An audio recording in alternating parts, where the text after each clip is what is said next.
This is me flying around the Superlight on a 1004S pack, which has a dead cell. And that is the only suitable battery that I had for this quad all day. So I was basically flying around on 3.5 cell for half the day and then 3 cell for the rest of the day. And we did some speed runs on this actually, and the radar gun picked it up at 91 miles per hour with a dead cell. So that means that it should probably be hitting close-ish to 100 miles per hour on actual 4S.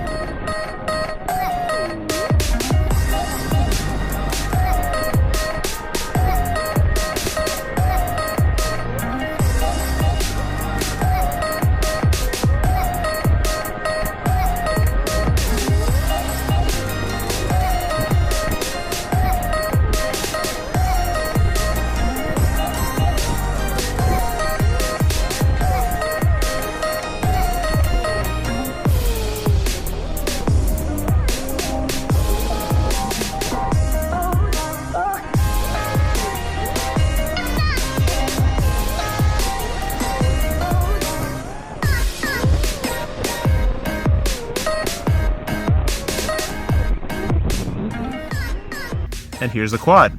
So this is a Superlight quad that I've been working on tuning, trying to get working right, and it is 196 grams, which is not super light actually, but it's light-ish. And first and foremost, I'll tell you that this proves to me that amps has nothing to do with, very little to do with your motor and your prop selection. Of course, a bigger motor is going to be more efficient, but it weighs more, but it has everything to do with the weight of your quad. So if you have a Superlight quad, you're still going to be drawing the same amps, you're going to be getting the same general flight time as anything heavier. On this quad, on 850 milliamp pack, you get a minute and a half maybe. On a 1000, you get just 2 minutes racing around. So yeah, and anything above 1000 milliamps is just problematic on this setup, being this light with such a small motor. So let's start actually by talking about the motor. This is the Brother Hobby 1407 motor. It is 3600 kV, and it is way too small for this 5-inch prop. At least that's too small, that at least smaller than you would think can actually push a 5-inch prop. So my motor theory is that stator width is very important for torque at low RPM, and stator height is very important for torque and transition speeds at higher RPM.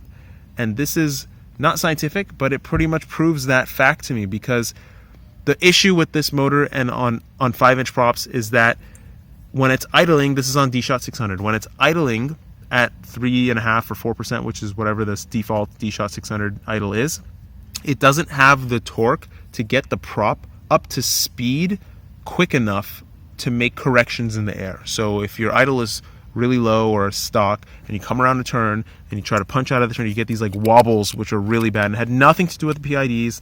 No PID increase or decrease or whatnot helped at all. I actually had to increase the minimum throttle on this to 11%. This is idle, and that is really high because it hovers at about 14%. I tested it at 14% and I armed and it just took off. So basically I have to increase the minimum throttle such that I don't drop below the RPM where the motor can actually manage the prop. And that means that I just can't fly slow. You just can't fly this quad slow. And I'm definitely not a racer. I don't race enough. I don't even fly enough to be good enough at flying, but I cannot race. I tried racing. I'm okay if I get some practice, but not very good. And this quad is just, it's too fast for me on a general racetrack.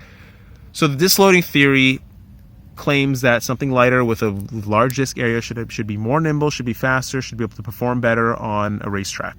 And that kind of does hold true, except for the fact that it doesn't take into account the pilot's skill. The pilot skill is a huge factor in everything. So lighter is generally better, but pilot skill matters more than anything else, by a really, really large margin. You can give a really good pilot a complete piece of junk and they will fly it very fast and be able to do all sorts of wild things you never imagined.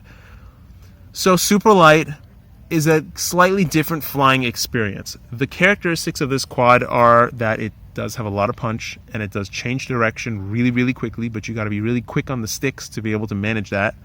And these motors generally roll off of the power at around 75% throttle. So, around 80% throttle, 80 to 85% throttle, they stop having power. So the last 15-ish percent, you kind of have no punch.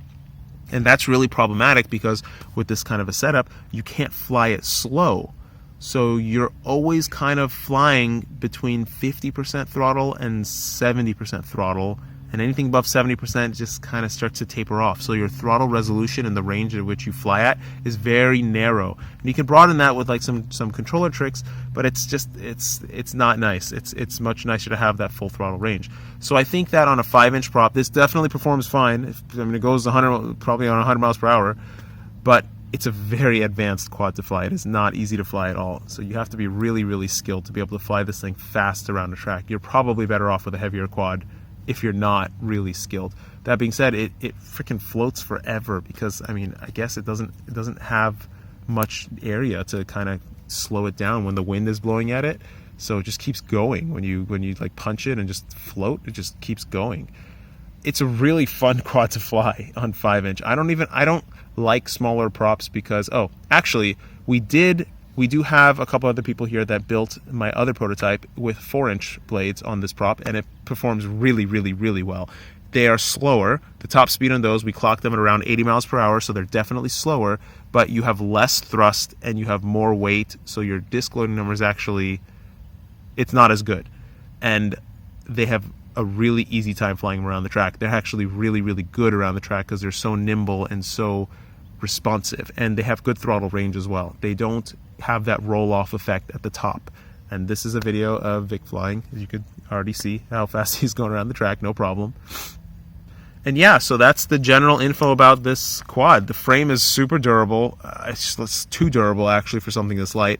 I think that the 22 motor size arms, or the ones that fit the 22 motor size, is going to be perfect, really, with this kind of a frame setup. I'm not worried about the durability at all. I mean, even in a parking lot or something, I'm not really worried about the durability. And if I do break an arm, it's really not a big deal. I am kind of worried about ripping wires, but still, that happens so rarely that I'm not really concerned. The 4-inch setup of this frame with the individual arms is going to be a monster. It's going to be a very good setup. It weighs a couple more grams than it could weigh, but it's really durable. So I'm really proud of that one. That one's really going to be a good one. I personally am not going to build it because I'm not a 4-inch kind of person, but we are getting these motors in lower kV. We are going to be testing them in lower kV to see if they'll manage a 5-inch prop at lower kV. I personally think that the best racing motor size is going to be a 1806 or an 1807, but it has to be really, really high construction. It has to be really high quality construction, like this 1407, where it's super torquey and super powerful. Brother Hobby recently made, they made an 1808 or 1608, and that is a really good 5-inch prop, but it weighs 25 grams, so it's really annoying. But it should be really good as well. I also think that's too high of kV. Basically, these motor companies, or particularly just Brother Hobby, just kind of puts all the best stuff in all their motors. They don't really tune their motors for any particular class or particular size. So you will definitely see some new motors coming out in this class, in this range. I know that Emax has a 1606 coming out, which should be pretty good. I know it's super torquey and super powerful. That might be really good for 5-inch. I really think the 1806 class motor is actually really, really a good size for a lightweight race, but it really needs to be about 20 grams. It shouldn't be more than 20 grams. We have a 2204 in high kV coming, which I'll be testing, and I think that will be really good for acrobatics on this size frame. I am going to start using this frame for acrobatics because it just flies. It has so much punch and so much like speed that it's so nice to fly. So I'm definitely going to start using it for acrobatics as well. Before I go, I'm going to show you one other prototype. This is my acro prototype, which I made last night, and it's completely stock, and I literally just threw all the stuff in the frame and tried to see what it's like. This is surprisingly smooth. So I'll talk a little bit about this frame. My concept with this frame is that The back deck is dropped a little bit lower, so the battery sits lower, so you have a better center of gravity with respect to the prop line. And then you have this seat for your session, which is supposed to be on a TPU case, and it sits right there, and it'll give you a nice, you tilt it on this back frame, you strap it with a rubber band around the top here, and it should stay in really well. You can also use a battery strap, and it'll give you 30 degrees tilt. You can change the angle pretty easily. This frame is 105 grams dry, and I put all this crap components on here, and it's like 302 grams or something dry, which is kind of a hefty weight for me. I'm used to flying a little bit lighter stuff. With the GoPro and everything, it's about 610 grams. On a 50-40 blade, it's really nice to fly. I have to say that this thing flies really smooth, really nicely. And I'm getting some vibrations from somewhere, which is probably some bent motor or something because they're so old and messed up. But it feels really nice. I think that has to do with how wide the stance is on all axes. So this is a 235 millimeter 5-inch frame. And what I found was that even with just the stock tune, this thing has almost no prop wash oscillations. I believe that has to do with the wide stance of the frame. Of course, Betaflight is on 8K. It's not running I can't run faster than 8K. If I could run higher loop times or gyro rates or whatever, I would probably have a wider tuning window and be able to tune out all the prop wash. And I can't get the prop wash out of any of my quads.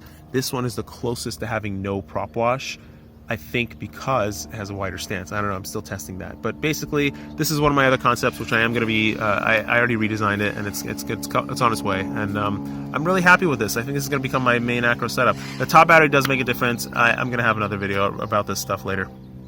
Don't forget to floss.